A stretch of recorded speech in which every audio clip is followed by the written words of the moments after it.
অবসরের কথা বাসরের 11তম পর্বে আপনাদের সবাইকে স্বাগত। আমরা গত পর্বে কুন্তির কথা শুনেছি। কুন্তি সেখানে বলছেন তিনি কৃষ্ণের মাধ্যমে যেন এক ক্ষত্রিয়ানী রামণী তিনি মেসেজ পাঠাচ্ছেন তার ছেলেদের কাছে। সেখানে তিনি বলছেন যে এই যুদ্ধ এখন প্রায় অনিবার্য, যে সময় উপস্থিত এখানে যুদ্ধ অনিবার্য, এবং এই সময়েরই প্রতীক্ষা করে একজন ক্ষত্রিয়া রমণী সন্তান প্রসব করে। যদর্থং ক্ষত্রিয়া সুতে তস্য কালম আগায়তঃ। তো এই সময়টা, এই যে একটা ভয়ঙ্কর বিপদ সংকুল এবং অত্যন্ত কঠিন সময়, এই সময়টা যদি বেঁচে থাকা নিষ্ফল হয়ে যায় তাহলে তোমাদের যে মর্যাদা দিয়ে তোমাদেরকে অন্য সবাই বিচার করে, তাদের সবার চোখে তোমরা খাটো হয়ে যাবে, তোমরা মর্যাদাহীন হয়ে যাবে। যদি তোমরা নিজেদের অধিকার ছিনিয়ে নেবার সামর্থ্য না করো, বরং সেখানে যদি তোমরা এসে অনুনয় বিনয় করো, সেটা হবে অধর্ম, এবং সেটাই হবে যুদ্ধ না করে নিজেদের পাওনা পাওয়ার জন্যে যদি তোমরা অপর পক্ষে দুয়ারে গিয়ে ভিক্ষাপাত্র নিয়ে দাঁড়াও, তাহলে সেটি হবে তোমাদের পক্ষে সবচাইতে নৃশংসতম কাজ।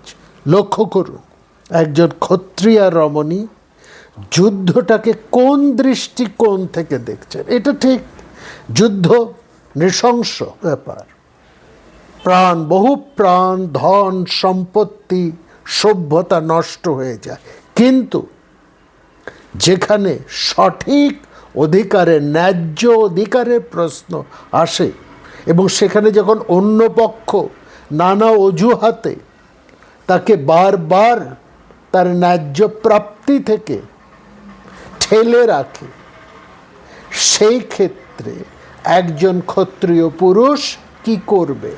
ভিক্ষাপাত্র নিয়ে দুয়ারে দুয়ারে প্রার্থনা করবে আমরা শান্তিকামী, নাকি সে নিজের অধিকার অর্জনের জন্য ঝাঁপিয়ে পড়বে? সেই জন্য বলছেন, যদি তোমরা অনুনয় বিনয় করে রাজ্য ভিক্ষা করো, তাহলে এই ঘৃণিত কর্মের জন্য আমি তোমাদেরকে ত্যাগ করব।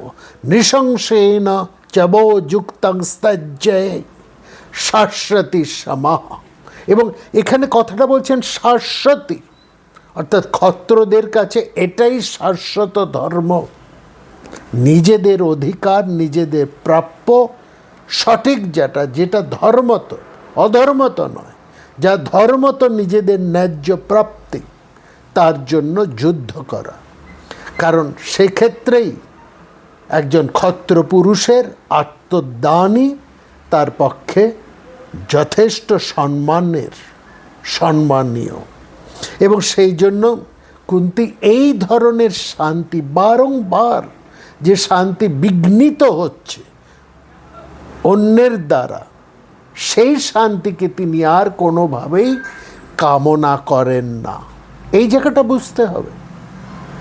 শান্তি অবশ্যই প্রয়োজনীয়, যুদ্ধ নয়। শান্তির বাতাবরণই মানুষের সভ্যতাকে এগিয়ে নিয়ে চলে, মানুষের অগ্রসরতা, মানুষের জীবন, সব কিছুই ক্ষেত্রে শান্তি, সাম্য, মৈত্রী, এগুলো প্রচণ্ডভাবে প্রয়োজন। কিন্তু সেখানে প্রশ্ন এটাও উঠে আসে যে ছলনা কপটতার মাধ্যমে যে বিঘ্ন সৃষ্টি হয়, যেখানে ন্যায্য অধিকার থেকে বঞ্চিত করে রাখা হয়, সেই শান্তি কি কাম্য? সেটাকে কি শান্তি বলে? সেই ভিক্ষাপাত্র হাতে দুয়ারে দুয়ারে দাঁড়ানো, সেটা কি শান্তি বলে? সেই জন্য তিনি বলছেন, যদি এমন অবস্থা হয়, সেই একজন মানুষ তার নিজের শক্তিতে, নিজের সামর্থ্যে সে যা অর্জন করতে পারে, একজন ক্ষত্রপুরুষের আনন্দই সেখানে। বিক্রমেণ অর্জিতং ভোগং বৃণীতং জীবিতাদপি। একজন যথার্থ বীর পুরুষ নিজের পরাক্রমে, নিজের সামর্থ্যে যাতে সে অর্জন করে, তাতেই তার জীবন ধারণের অপার আনন্দ, ভিক্ষার মাধ্যমে নয়। এইখানেই আমরা তারপরেই দেখলাম কুন্তী সেখানে বলছেন, তিনি যথেষ্ট প্রশংসা করেছেন তার পুত্রদের, এবং সব শেষে তিনি আবার চলে এলেন তার সেই পুত্রবধূর প্রশংসা। বলছেন, আমার এই অসামান্যা পুত্রবধূ, এবং তিনি বলছে এত নির্যাতন সহ্য করেছে, এত অসম্মান সহ্য করেছে। দেখুন, এই জায়গায় বিশেষ করে লক্ষ্য করুন, তার ছেলেদের এই যন্ত্রণা, এই অসম্মান, এই বনবাস, এটা কুন্তীকে অতটা পীড়িত করছে না। এই জায়গাটা বিশেষ করে লক্ষ্য, তার জন্য তিনি অতটা দুঃখ বোধ করছেন না যতটা তার কষ্ট হচ্ছে তার পুত্রবধূর অসম্মানে। এইখানটা বিশেষ করে লক্ষ্য করা। বলছে, না দুঃখ রাজ্য হারানাং না দূতে পরাজয়। এমনকি পাশা খেলায় যে তোমরা হেরে গেছো, তোমাদের যে পরাজয় ঘটেছে, তোমাদের এই যে বনবাসের যন্ত্রণা, এতে আমার কোনো কষ্ট নেই। কিন্তু আমার রজস্বালা পুত্রবধূকে সর্বসমক্ষে যেভাবে টেনে এনে অসম্মান করা হলো, এর থেকে বড় দুঃখ, এর থেকে বড় যন্ত্রণা, অসম্মান আমার জীবনে আর কিছু হতে পারে না। এই জায়গাটা লক্ষ্য করার। এবং তারপরেই বলছেন, আর আমি কত সহ্য করব। সেখানে তিনি কৃষ্ণকে বলছেন, তুমি থাকতে আমার কেউ নেই, আমার স্বামী, আমার বাবা নেই, আমার স্বামী নেই, এমনকি কৃষ্ণ তুমি থেকেও নেই। এই যে কৃষ্ণকে আঘাত করে, একটা পিঞ্চ করে কথা বলা, তার অন্তরের ভেতর থেকে যে বেদনা উথলে উঠে আসা, সেখানে কিন্তু কৃষ্ণ কি বলছেন? তিনি বলছেন যে তোমার মতো ভাগ্যবতী স্ত্রীলোক আর কজন আছে। সম্পূর্ণ কথাটাকে ঘুরিয়ে দিচ্ছেন শ্রীকৃষ্ণ। বলছেন, তোমার মতো ভাগ্যবতী স্ত্রীলোক আর কজন আসে? তো কানু সীমান্তিনী তাদৃগ লোকস্যস্তি পিতৃশ্বশ। পিতৃশ্বশ মানে পিসিমা। বলছেন, তোমার জন্ম এক প্রসিদ্ধ কুলে, বিয়ে হয়ে এসে তুমি আরেক প্রসিদ্ধ কুলে তুমি এসেছো। হ্যাঁ, এবং পিতৃগৃহে তুমি যে সম্মানের অধিকারিণী ছিলে, স্বামী গৃহেও তুমি তেমনই অসামান্য সম্মানের যোগ্য হিসাবেই তুমি সেখানে ছিলে। তো এমন বীর স্বামীর যিনি পত্নী, এমন সর্বগুণ সমন্বিত বীরপুত্রের যিনি জননী, সেই সর্বগুণ সম্পন্না মহাপ্রজ্ঞা তোমার মতন রমণী তো এমনভাবে চরম দুঃখ ভোগ করতে পারে, আর দুঃখের মধ্যে দাঁড়িয়ে এমনভাবে সঠিক কথা উচ্চারণ করতে পারে। এবং সেখানে তিনি বলছেন যে তোমার ছেলেরাও কিন্তু কোনো খারাপ নেই পিসি। হ্যাঁ, তারাও কিন্তু কোনো খারাপভাবে নেই। তারা তন্দ্রা, নিদ্রা, ক্ষুধা, পিপাসা, হর্ষ, শীত, গ্রীষ্মকে জয় করেছে। আর মনে রাখবে, বীরের তো এখানেই সুখ। হ্যাঁ, এতানি পার্থা নির্জিত নিত্যং বীর সুখে রতা। এখানে পার্থা মানে পৃথার পুত্র সকল, কেবলমাত্র অর্জুন নয়, কুন্তীর সমস্ত পুত্রদেরকেই, এবং এর মধ্যে নকুল সহদেবও রয়েছে, এবং সবাইকেই বলছেন এতানি পার্থা, প্লুরাল, পার্থ সিঙ্গুলার, পার্থা হচ্ছে প্লুরাল, মানে সমস্ত কুন্তির পুত্ররাই নির্জিত নিত্যং বীর সুখে রতা, তারা কষ্টের মধ্যে নেই, বনবাসের যন্ত্রণায় পরাজয়ের গ্লানিতে তারা ভুগছেন না, তারা বীর সুখে রয়েছেন। বীর সুখ, এই বীর সুখের কথায় আমরা আরেকটু পরে আসব। দুটি কথা সেখানে উচ্চারিত হবে, একটি গ্রাম্য সুখ আর একটি বীর সুখ, আসবো সে কথায়। এবং সেখানে তার থেকেও বেশি বড় কথায় আমরা এখানে দেখছি একটা দার্শনিক অভিব্যক্তি আমরা শ্রীকৃষ্ণের কথার মধ্যে দেখছি। বলছেন যে এই যে দুঃখ, সুখ, কষ্ট, আনন্দ, পরাজয়, জয়, এই যে একটা দ্বন্দ্বমূলক অবস্থা, এর বিপরীতের ওপরে তোমার ছেলেরা এখন অবস্থান করছে। সমস্ত দ্বন্দ্ব নির্মোহের ওপরে তারা অবস্থান করছে। এবং আমরা লক্ষ্য করব আসন্ন যুদ্ধের মধ্যে শোক সংবিঘ্ন মানস অর্জুনকে জাগিয়ে তুলতে পরবর্তী সময়ে শ্রীকৃষ্ণ এই একই কথা বলেছিলেন, সুখে দুঃখে সমকৃত্বা লাভালাভ জয়া জয় তত যুদ্ধায় যুধস্য, যুদ্ধ করো, সমস্ত দ্বন্দ্বাতীত হয়ে তুমি তোমার কর্তব্য পালনে ঝাঁপিয়ে পড়ো। তোমার কর্তব্যটা হচ্ছে এখন যুদ্ধ করা। যাই হোক, এখানে আমরা দেখছি এই যে বলছেন বীর সুখ, সেখানে একটা অপূর্ব মানুষের চারিত্রিক বা অন্তর্চরিত্রের, অর্থাৎ অন্তর মানুষ লোকের একটা ভাবনাকে শ্রীকৃষ্ণ অপূর্বভাবে এখানে তুলে ধরছে। বাকপটু, শ্রীকৃষ্ণকে বলা হয় বাকপটু। তিনি বলছেন কুন্তিকে, তোমার ছেলেরা বীরের সুখ অর্জন করেছে বলেই তারা সমস্ত দ্বন্দ্বের ওপরে তারা পৌঁছতে পেরেছে। এবং দ্বন্দ্বের উপরে পৌঁছেছে মানে কেবলমাত্র যে শীত, গ্রীষ্ম, দুঃখ, শোক, ক্রোধ, হর্ষ এগুলো জয় করেছে তা নয়, তারা আহার, নিদ্রা, মৈথুন, ভয়, এই যে গ্রাম্য সুখ, এগুলোকে সবকে বলা হচ্ছে গ্রাম্য সুখ। হ্যাঁ, ত্যক্ত গ্রাম্য সুখ পার্থা নিত্যং বীর সুখ প্রিয়া। তারা তাদের কষ্টটা যতই ভয়ঙ্কর হোক, যতটাই যন্ত্রণাদায়ক হোক, এবং বনবাসের বেদনা যতই কষ্টকর হোক না কেন, সমস্ত ধন ঐশ্বর্য হারিয়েও তারা কিন্তু বিষাদে অবসাদে ভেঙে পড়েনি। এইটাই হচ্ছে। এবং এটা কিছুতেই তাদের দেখে এটা মনে হচ্ছে না যে তারা একটা অবসাদগ্রস্ত, বিষাদগ্রস্ত হয়ে পড়েছেন।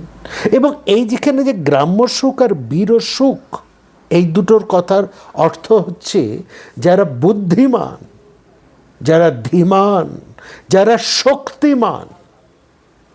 এই তিনটে জিনিস বুঝতে হবে। একজন মানুষ তিনি একই সঙ্গে বুদ্ধিমান, ধীমান এবং শক্তিমান, এই তিনটি গুণই সমানভাবে তার মধ্যে রয়েছে। সেই মানুষ তারা সুখ দুঃখের চরম যে অবস্থাটা, দুঃখ এবং সুখের সমস্ত কষ্ট এবং গ্লানির যে চরমতম যে অবস্থাটা, সেই অবস্থাটাকেই তারা যেন বরণ করেন, সেটাকেই তারা যেন আস্বাদন করতে ভালোবাসেন। That is more important. এবং সেটাই হচ্ছে একজন যথার্থ প্রাজ্ঞ, বুদ্ধিমান, ধীমান, শক্তিমান মানুষের পরিচয়। আর অন্য যারা রয়েছেন, যাদেরকে এখানে মধ্যমান বলা হয় বা হীনমানও বলা হয়, তাদের ক্ষেত্রে বলা হচ্ছে তাদের ক্ষেত্রে তাদের কাছে আহার, নিদ্রা, মৈথুন, সুখ, ভোগ এগুলোই তাদের কাছে একেবারে মহাসুখ বলে তারা মনে করে। ফলত তারা দুঃখটাকে বড় সহ্য করতে পারে না, কষ্টটাকে তারা সহ্য করতে পারে না।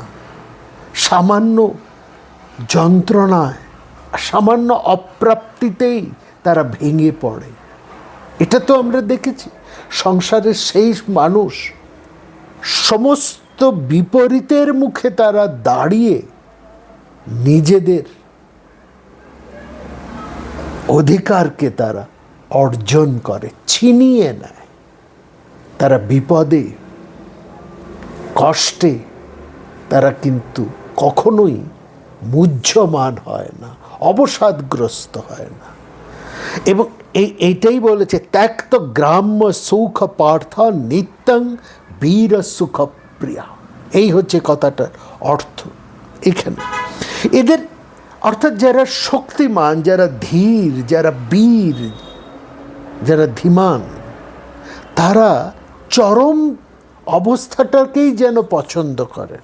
হ্যাঁ, এবং সেখানে খুব পরিষ্কার করে বলছে এরা কোনো মধ্যমানের অবস্থার মধ্যে অবস্থান করে না, মাঝামাঝি কোনো জিনিসটাকে তারা পছন্দ করে না। অন্তেষু রেমিরে ধীরা না তে মধ্যেষু রেমিরে, একেবারে পরিষ্কার করে বলছে প্রাজ্ঞ মানুষের কাছে, ধীমান মানুষের কাছে, শক্তিমান মানুষের কাছে যে চরমতম যে কষ্টের অবস্থা, সেই কষ্টটাকেও তারা সুখ হিসেবে গ্রহণ করে।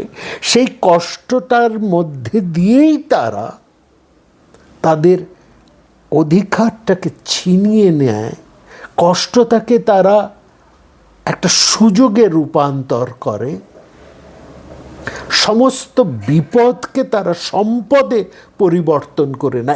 এই শক্তি তাদের আছে বলেই তারা শক্তিমান। সেই সময় তারা বিষাদগ্রস্ত হন না বলেই তারা ধীমান। এবং সব কিছুর মধ্যে দিয়েই তারা লক্ষ্যে অবিচল থেকে সেই লক্ষ্যকে অর্জন করে, ছিনিয়ে নিতে পারে বলেই তারা প্রাজ্ঞ। এইখানে বলছে। এবং পৃথিবীর ইতিহাস তো এরই সাক্ষী দেয়। এবং সেখানে বড় বড় অনেক মানুষকে দেখেছি।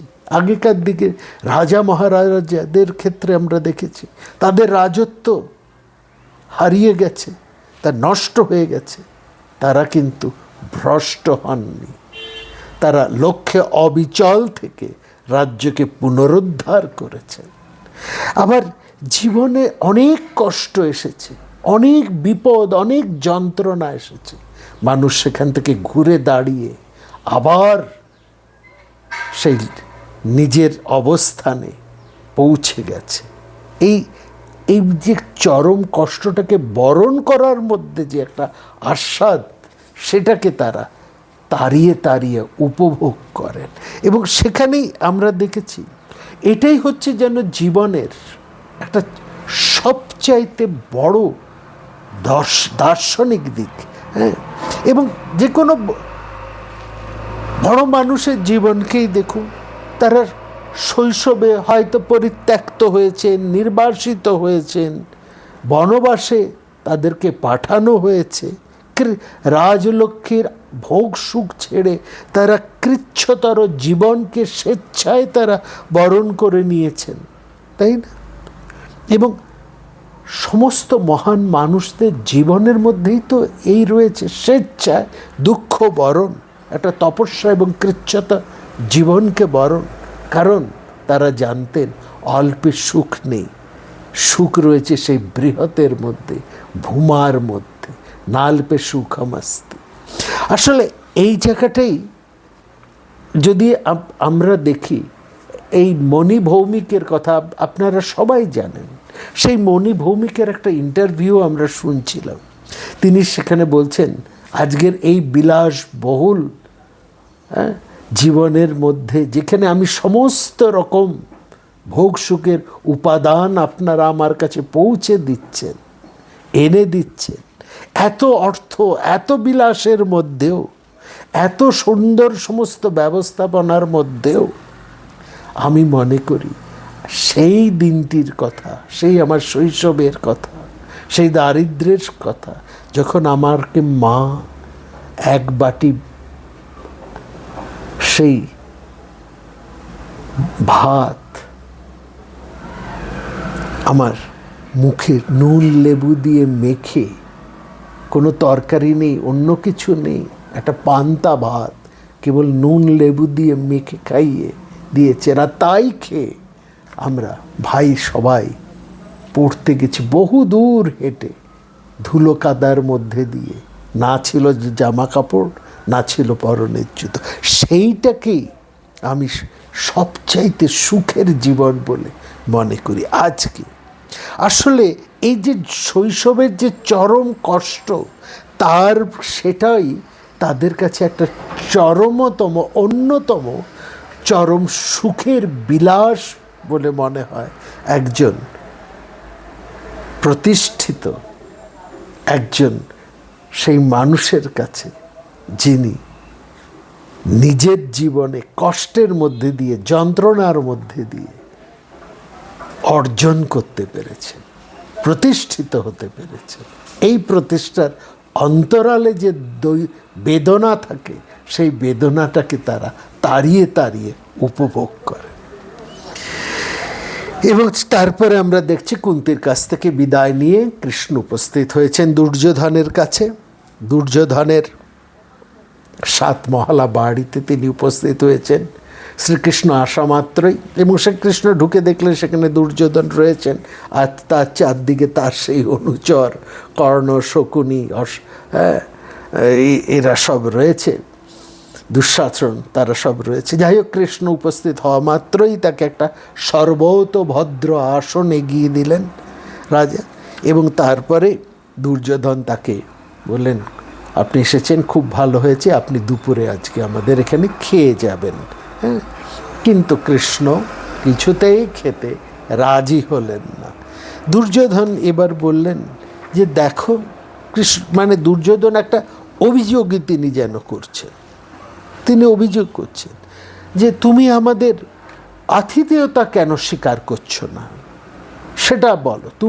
তুমি এমন একটা ভাব দেখাচ্ছ যাতে কুরু পাণ্ডব আমাদের 2 জ্ঞাতিরই তুমি মঙ্গল চাও, আমাদের মধ্যে একটা মিটমাট করতে এসছো, তুমি সবারই মঙ্গল চাও, এরকম তুমি ভাব দেখাচ্ছ, অথচ তুমি আমাদের আতিথেয়তা স্বীকার করছো না। কেন স্বীকার করছো না?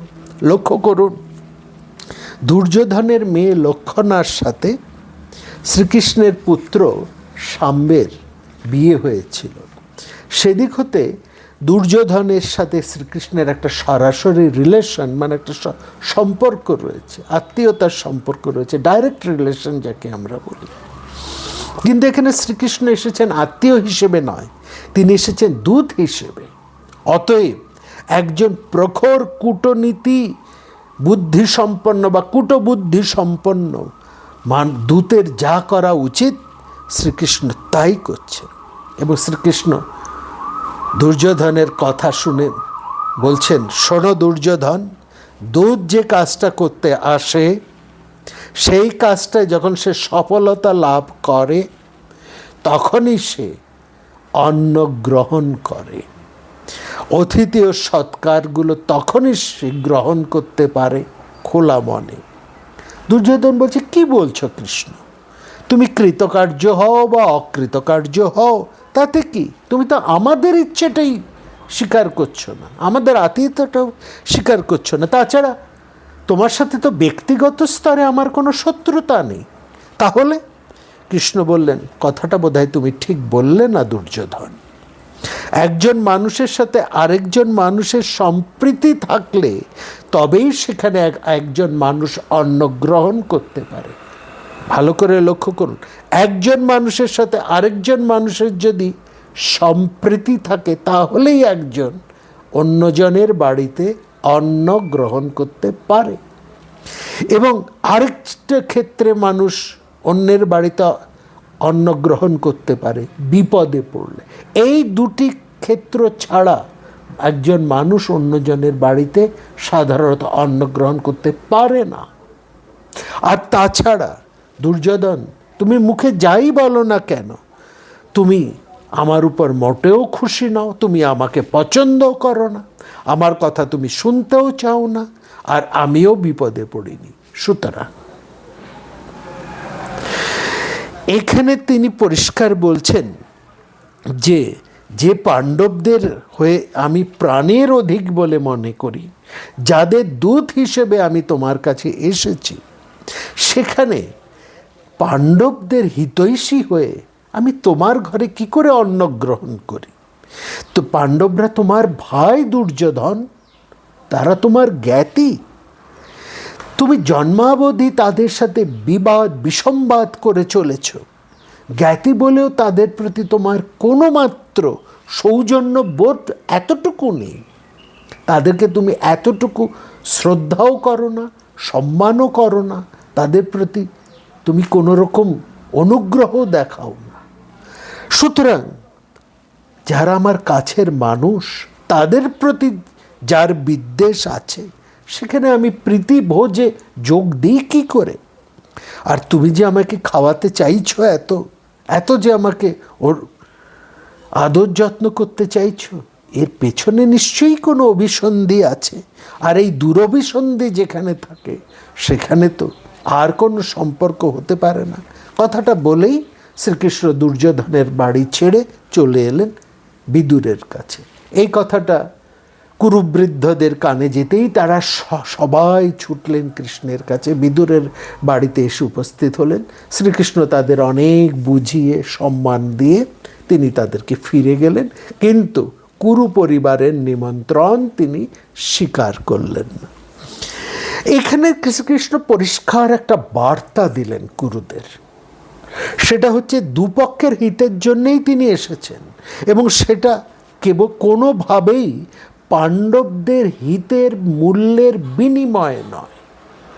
এটা বিশেষ করে, মানে একজন দূত যখন শান্তির বার্তা নিয়ে আসে, তার অর্থ এই নয় শান্তি প্রতিষ্ঠা তাকে করতে হবে বলেই যার পক্ষ হতে তিনি এসেছেন তাদের সম্মান ধুলিয়ে মাটিতে মিশিয়ে দিয়ে তিনি শান্তি প্রতিষ্ঠা করতে পারেন না।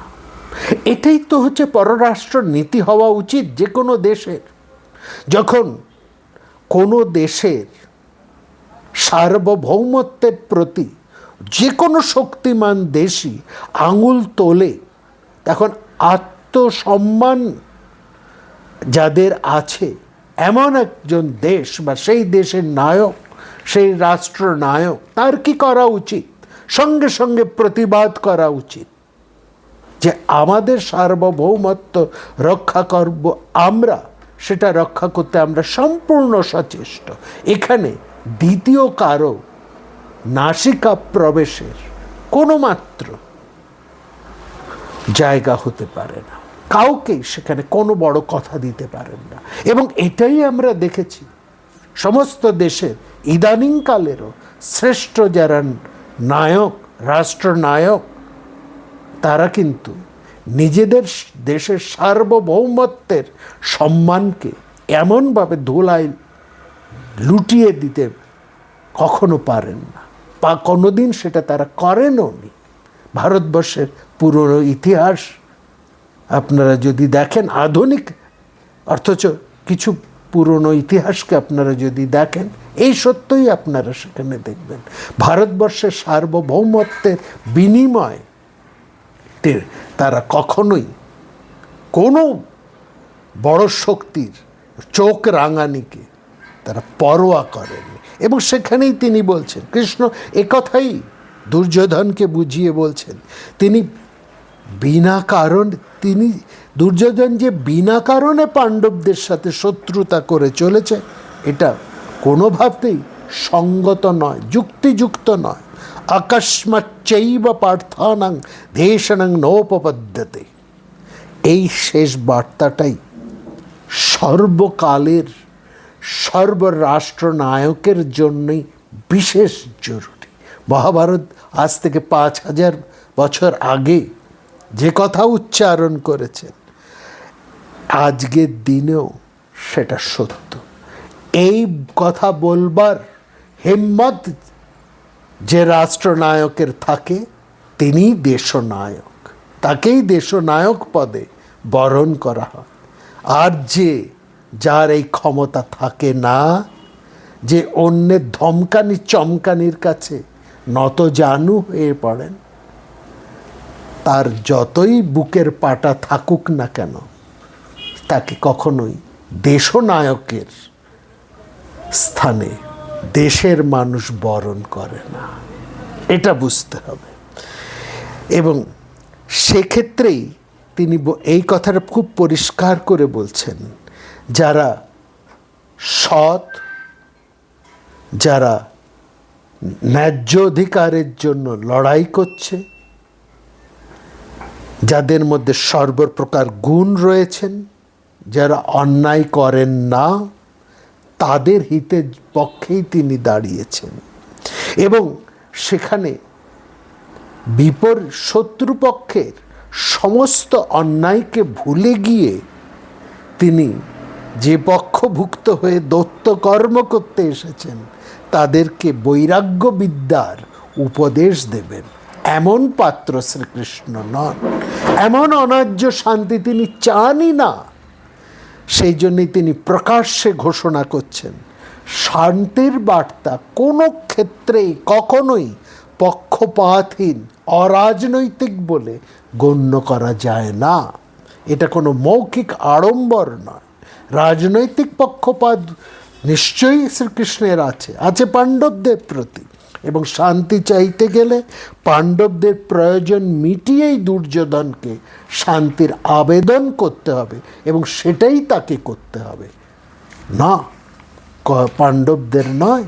তাদের সম্মানের বিনিময়ে শ্রীকৃষ্ণ কিছুই করতে পারেন না। এবং তারপরেই এই কথা বলেই তিনি চলে এলেন বিদুরের বাড়িতে। এবং সেখানে আমরা দেখছি বিদুরের সাথে শ্রীকৃষ্ণের কথোপকথন হচ্ছে। দুজনই একটা পালঙ্কে বসে কথা বলছেন। খাওয়া দাওয়া হয়ে গেছে, বিদুরের বাড়িতে এসে তিনি খাওয়া দাওয়া করেছেন। খাওয়া দাওয়া করার পরে একটা বড় পালঙ্কে বসে দুজনেই কথা বলছেন। এবং সেখানে যে কথাবার্তাগুলো হচ্ছে এটা সবিশেষ লক্ষ্য করার মতো। বিদুর প্রথমেই বলছেন, তুমি এখানে এসে ভালো করনি কৃষ্ণ। শুন প্রথম বিদুরের কথা, নেদং সম্যক ব্যবসিতং কেশব আগমনং ভব তব। তুমি এখানে এসে ভালো করনি। কেন? বলছেন দুর্যোধন তো মানুষ হিসেবে ভালো নয়, অত্যন্ত হীন মনের মানুষ, অত্যন্ত ক্রোধী, এবং ধর্ম অধর্ম কোনোটাকেই সে বুঝতে পারে না, বিভাজন করতে পারে না। সবার সম্মান সে নষ্ট করে, অথচ সে সবার কাছ থেকে সম্মান প্রত্যাশা করে। অন্যকে সম্মান না দিয়ে অন্যের সম্মান নষ্ট করে সে সবার কাছ থেকে সম্মান প্রত্যাশা করে, আর কারো কথাই সে শোনে না। মানগ্ন মান কামশ্চ বৃদ্ধানাং শাসনাতিগা। এইখানে দুর্যোধনকে বিদুর একটি কথা বলছে, প্রগ্রহী। দুর্যোধন হচ্ছে প্রগ্রহী। প্রগ্রহী কথার অর্থ হচ্ছে প্রকৃষ্টভাবে যে একগ্রহী, প্রকৃষ্টভাবে যে একগ্রহী। একগ্রহী অর্থাৎ এক বিষয়ে যার আসক্তি আছে, এক বিষয়ে যার আগ্রহ বা আসক্তি আছে তাকে বলে একগ্রহী। এবং এই প্রকৃষ্টভাবে যে একগ্রহী তাকেই বলে প্রগ্রহী। তা একগ্রহী মানে সে একটা বিষয়ের বাইরে সে আর কিছুই ভাবতে পারে না, একগুয়ে। ইংরেজিতে যাকে বলে স্টাবার্ন বা অবস্ট্রিক্টেট, এইরকম সে, হ্যাঁ, অবস্ট্রিক্টেট সে, স্টাবার্ন সে, এরকম একগুয়ে লোক। আসলে বিদুরের একটা মস্ত বড় গুণ হচ্ছে তিনি লোককে ভালোভাবে চিনতে পারেন। একজন মানুষের যে কোনো লোকচরিত্র, যে কথাটা বলা হয় না লোকচরিত্র, সেটা বিদুর খুব ভালো করে বুঝতে পারে। এবং এই লোকচরিত্রের নিরিখে তিনি 5টা পয়েন্ট তুলে ধরলেন, এক এক করে 5টা পয়েন্ট। প্রথমেই তিনি বললেন যে যারা একগুয়ে হয় অর্থাৎ প্রগ্রহী হয় তাদেরকে কখনো ভালো দিকে টেনে নিয়ে যাওয়া যায় না, অর্থাৎ সৎ পথে তাদেরকে নেওয়া যায় না, এবং কিসে তাদের শুভ হবে সেদিকেও তাদেরকে টেনে নিয়ে যাওয়া যায় না, কারণ তারা এতটাই মন্দ। দ্বিতীয় বলছেন তাদের মধ্যে একটা ভয়ঙ্কর কামুকতা থাকে। এই কামুকতা মানে হচ্ছে সব কিছুই তাদের চায়, নিজেদের প্রচুর থাকলেও অন্যের সবটাই তার চাই। এই ধরনের একটা ভয়ঙ্কর কামুকতা তাদের থাকে, এই যারা প্রগ্রহী। তৃতীয় হচ্ছে তারা নিজেদেরকে একটা যেন সব জানতা, তারা যেন সব বোঝেন, সব জ্ঞান তাদের আছে, অর্থাৎ নিজেদেরকে বিরাট প্রাজ্ঞ বুদ্ধিমান বলে মনে করেন। এরকম একটা তাদের ভাব, কিছুই বোঝে না অথচ তাদের একটা বিরাট ভাব যেন সে সব বোঝে, সব জানে। এবং সেই প্রাজ্ঞমানিতা তাকে বন্ধু বিদ্বেষী করে তোলে। এবং পঞ্চমত, সে সবাইকে সন্দেহ করে। এই হচ্ছে 5টা গুণ একজন প্রগ্রহী বা একগুঁয়ে মানুষের। এই হচ্ছে 5টা লক্ষণ। তার ফলে তারা কারোর সঙ্গে মিশতে পারে না, কারো তার বন্ধু হয় না, এবং সবাইকে সে সন্দেহ করে বেড়ায়, সবাইকে অসম্মান করে বেড়ায়। এইটা হচ্ছে। এবং বলছেন যে দুর্যোধনের এই দোষগুলো আছে বলেই সে তোমার কথা শুনবে না, এই জন্য তোমার এখানে আসা উচিত হয়নি। এবং বলছে যে এই দুর্যোধনের এই যে শক্তি, এতটা একগুঁয়ে জেদি হয়ে ওঠার মূল কারণটা কি জানো? তার শক্তির কারণটা কি জানো? সে ভাবে যে ভীষ্ম, দ্রোণ, কর্ণ, কৃপ, হ্যাঁ, অশ্বত্থামা, জয়দ্রথ, এদের কাঁধে ভর করেই সে সমস্ত পৃথিবী জয় করে ফেলতে পারবে। এবং সে ভাবে এই যে পক্ষে এই বড় বড় 5-6 জন মানুষ রয়েছে, সেখানে পাণ্ডবেরা ভিখিরি, তারা তো এদের কোনোভাবেই চোখ তুলে তাকাতে সমর্থই করবে না, সমর্থই হবে না চোখ তুলে তাকাতে। এবং সে এতটাই অজ্ঞ, অপরিণত, রাজনৈতিক বুদ্ধি তার এতটুকু, দূরদর্শিতা তার এতটুকু নেই যে সে ভাবছে যে বেশ কিছু সৈন্য সামন্ত যেহেতু সে জোগাড় করে ফেলতে পেরেছে এবং সংখ্যাটা পাণ্ডবদের থেকে বেশি, অতএব পৃথিবী তার হাতের মুঠোয় এসে গেছে, বিজয়লক্ষ্মী তার হস্তগতই হয়ে গেছে। সে ভাবছে তার পক্ষে যারা রয়েছেন, যাদের উপর ভরসা করে সে যুদ্ধ জয় করবার স্বপ্নে মশগুল, সে তাদের চরিত্রও জানে না। তার অর্থাৎ রাজনৈতিক যে অভিসন্ধি, যে বুদ্ধি, যে প্রজ্ঞা, কূটবুদ্ধি, এটা দুর্যোধনের একেবারেই নেই। এবং তার আর সবথেকে তার আরেকটা দোষ, সে ভাবে কর্ণের কাঁধে চেপেই সে সম্পূর্ণ পাণ্ডবদের পক্ষীয়দেরকে শেষ করে বিজয়লক্ষ্মীর মাল্য সে নিজে পড়ে সিংহাসনে বিরাজমান হবে। এক কর্ণপারং যেতু সমর্থ ইতি নিশ্চিতম। অতএব তোমার কোনো কথাই সে কানে তুলবে না। এবং তারপরে সে বলছে, এইখানে দেখুন এরকম বিরাট শত্রুপক্ষ, হ্যাঁ বিদুরের কাছে, বিদুর রয়েছেন কৌরব পক্ষের মধ্যে, কিন্তু বিদুরের কাছে কৌরব পক্ষ একটা শত্রুপক্ষই বটে। এবং এই বিরাট কৌরব কুলের মধ্যে বসে বিদুর একটা বিরাট নিজস্ব একটা নেটওয়ার্কও তিনি তৈরি করতে সক্ষম হয়েছেন। এবং সেই নেটওয়ার্কটা আছে বলেই কুরুসভায় কোথায় কি হচ্ছে, কোথায় কোন মন্ত্রণা হচ্ছে, কে কি আলোচনা করছে, সমস্ত ঘটনা তার কাছে কিন্তু চলে আসতো। এইটার হচ্ছে একটা ভয়ঙ্কর নেটওয়ার্ক। এবং এই নেটওয়ার্কের পরিচয় আপনারা তো অনেকবার পেয়েছেন, সেই যে একেবারে পাণ্ডব ভীমকে বিষ দেওয়া থেকে আরম্ভ করে বারণাবতে পাণ্ডবদেরকে পুড়িয়ে ফেলা থেকে সমস্ত খবরগুলো বিদুরের কাছে চলে এসছে সেই নেটওয়ার্ক। এবং সেখান থেকেই বিদুর শ্রীকৃষ্ণকে বলছেন, তুমি এটা কৌরবেরা জানে যে তুমি একটা শান্তি প্রতিষ্ঠার জন্য এখানে এসেছো, তুমি উভয় জ্ঞাতির মধ্যে উভয় ভাইদের মধ্যে, অর্থাৎ ভাইদের মধ্যে যে বিবাদ, চলমান যে বিবাদ, সেটা তুমি মিটিয়ে দেবার জন্যই সেটা এসেছো। অতএব আর যেহেতু দুর্যোধন কোনো মূল্যেই এই বিরোধ মেটাতে চায় না, সে যুদ্ধ চায়। তার বহু প্রতীক্ষিত যুদ্ধ এখন তার কাছে যখন উপস্থিত হয়েছে, এবং এই যুদ্ধের মধ্যে সে যখন অনেক সৈন্য জোগাড় করতে পেরেছে, অনেক মিত্রপক্ষীয় রাজাদের জোগাড় করতে পেরেছে, এবং বিশেষ করে বিশ্বদ্রোণ কৃপদের সমর্থনও সে লাভ করে ফেলেছে, আর কর্ণের মতন মানুষকে সে যখন পেয়েছে, তখন সে এই যুদ্ধের আস্বাদ, অর্থাৎ যুদ্ধের যখন তার কাছে একেবারে পাত্রে তার ঠোঁটের কাছে এসে উপস্থিত হয়েছে, সুতরাং সেই যুদ্ধকে সে লেহন না করে কোনোভাবেই ত্যাগ করবে না। অতএব সে কোনো মূল্য তোমার কথা শুনবে না, এবং কোনো মূল্যেই সে পাণ্ডবদের রাজ্য ফিরিয়ে দেবে না। আসল কথা কি জানো কৃষ্ণ? বিদুর এখানে দুটো চমৎকার উদাহরণ দিচ্ছেন।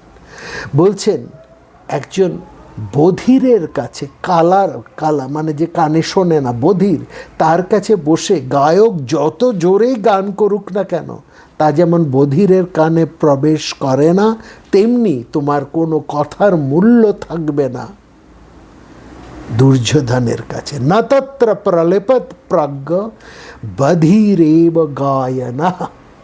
এই কথাটা বুঝে তোমার সমস্ত কথাই একে নিরর্থক হয়ে যাবে।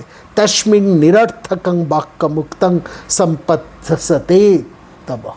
তোমার সমস্ত কথাই দুর্যোধনের কাছে নিরর্থক হয়ে যাবে, তোমার সমস্ত প্রচেষ্টাই নষ্ট হয়ে যাবে, কারণ কোনো ঔচিত্য বোধ তার মধ্যে নেই। এবং এই উপেক্ষার মধ্যে এই যে উপমাটি দিলেন, এর সঙ্গে সঙ্গে আরেকটা উপমা তিনি দিলেন, আরেকটা ভয়ঙ্কর কথা বললেন যেমন চণ্ডালদের সাথে একজন ব্রাহ্মণ কোনো কথা বলেন না, সেরকম তোমারও উচিত নয় দুর্যোধনের কাছে গিয়ে এই কথা বলা।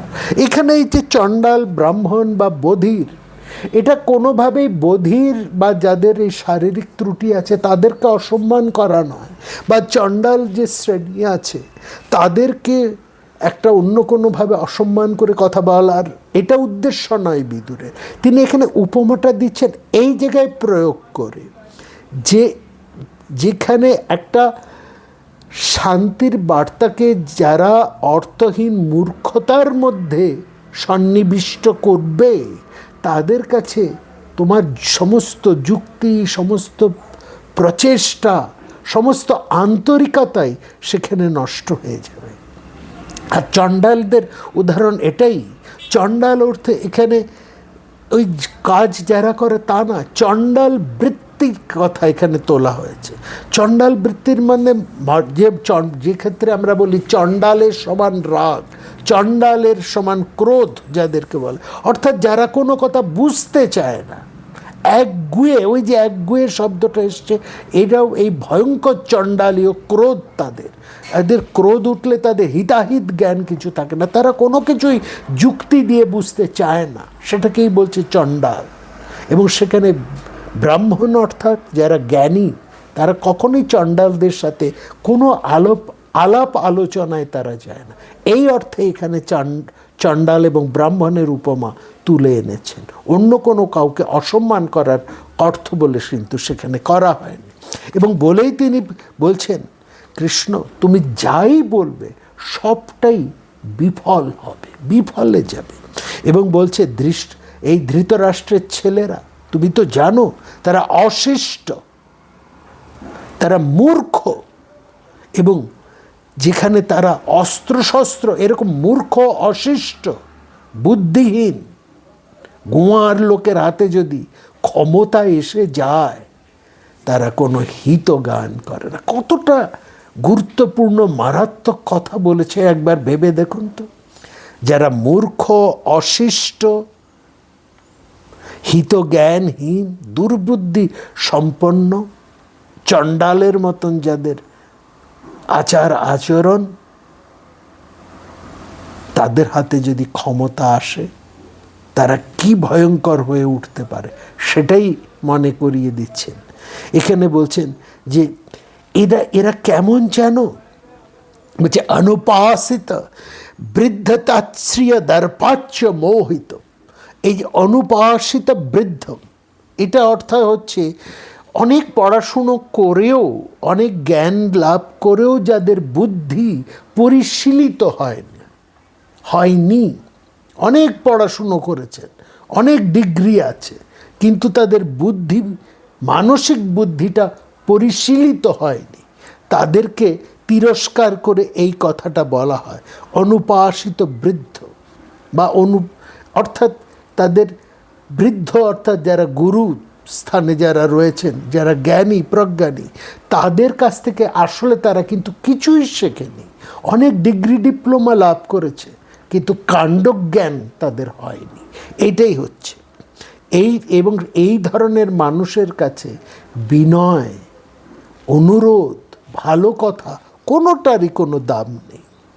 এবং সেই জায়গাটাই তাদের উপলব্ধ বিদ্যাটা তাদের কাছে একটা শুষ্ক বিদ্যার মতনই দাঁড়িয়ে আছে, একটা ডিগ্রি মাত্র, তার রস, তার থেকে তারা কিছুই গ্রহণ করতে সক্ষম হয়নি। এইটা হচ্ছে সবচেয়ে গুরুত্বপূর্ণ।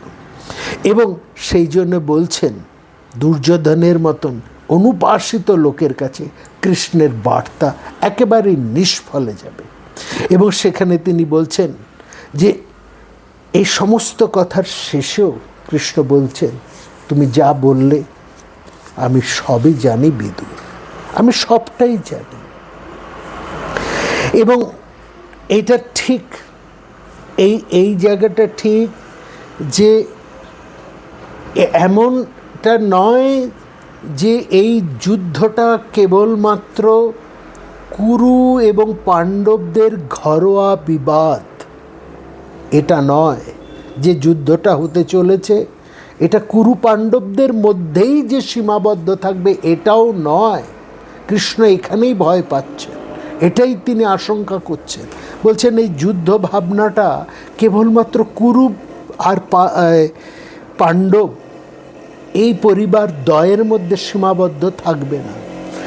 যারা আগে পাণ্ডবদের কাছে গিয়ে পরাজিত হয়েছে, যাদের কৃষ্ণের উপরে বিদ্বেষ আছে, কৃষ্ণের দ্বারা যারা পরাভূত হয়েছে, তারা এখন বিরোধী পক্ষে গিয়ে যোগ দেবেন। এবং যারা দুর্যোধনের কাছে অসম্মানিত হয়েছে, তারা এসে যোগ দেবে পাণ্ডব পক্ষে। অর্থাৎ পৃথিবীতে এখন সেই ভয়ঙ্কর হন্তারক সময় এসে উপস্থিত হয়েছে যেখানে যে কোনো মূল্যে যুদ্ধটা হবেই। আর এই যুদ্ধের এই আবহাওয়ার মধ্যে পৃথিবী যেন অপেক্ষা করছে রক্তপানের জন্য, সেই কাল পরিপূর্ণ হয়েছে। এবং সেখানে যুদ্ধোন্মত্ত মানুষদেরকে শান্তির বার্তা শুনিয়ে তাদেরকে শুধরে সঠিক পথে নিয়ে আসাটা ভয়ঙ্কর কষ্ট, এটা কৃষ্ণ জানেন। তবু তিনি বলছেন যে দেখো, আমি একবার শেষ চেষ্টা করতে এসেছি। একটা যুদ্ধ লাগলে যে কত মৃত্যু, কত ক্ষতি, কত নষ্ট হয়ে যাওয়া, সেটা আমি জানি।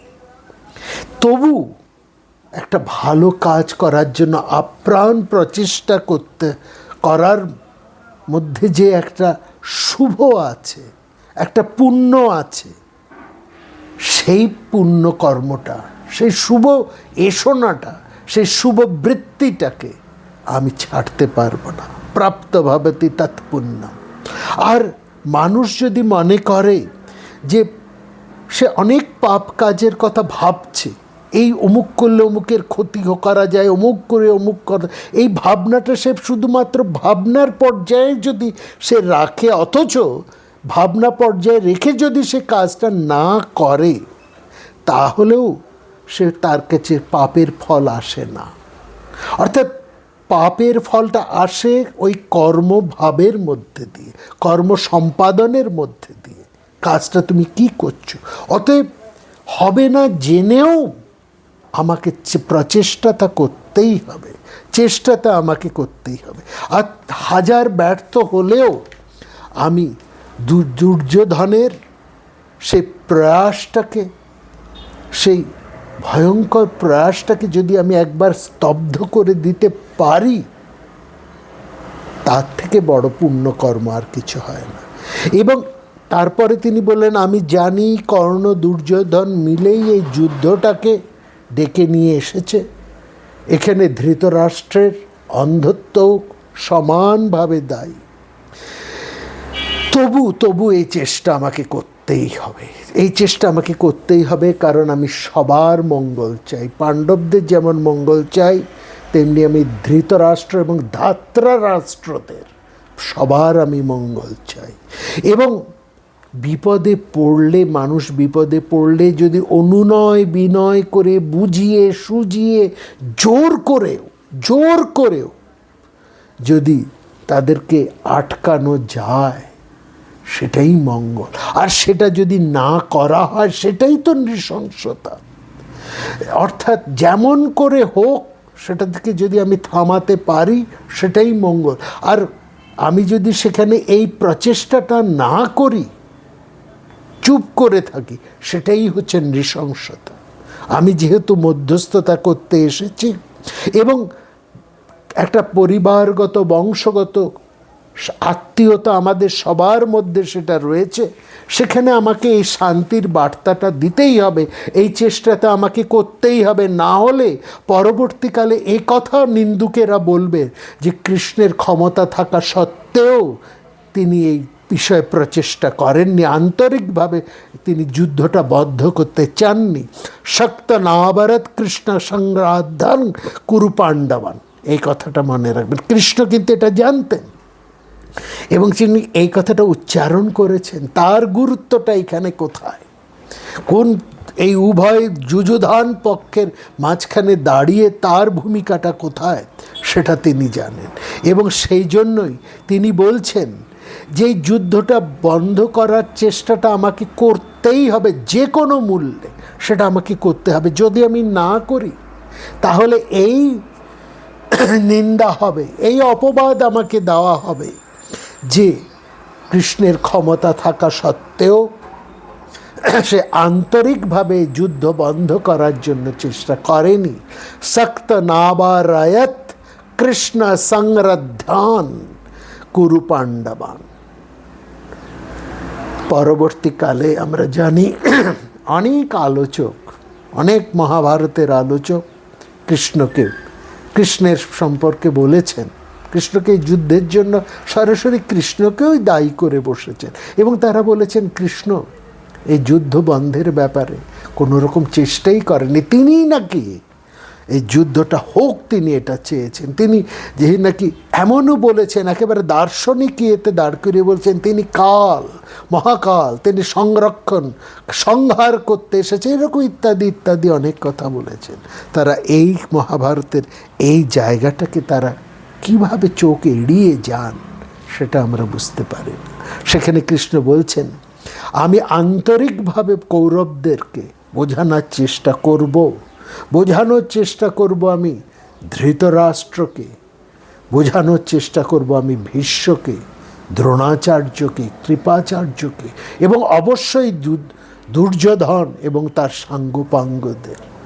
সেই কাজ করতে যদি বিপদ আসে, সেটা আসুক, তবু প্রতিরোধ করতে আমার সময় লাগবে না।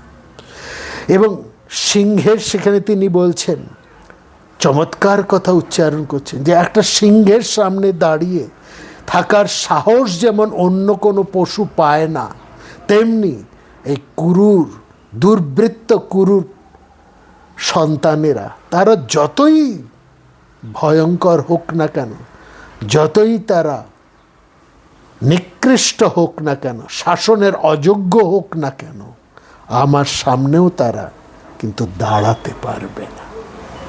এই প্রচেষ্টাটা আমাকে করতেই হবে। আগামী পর্বে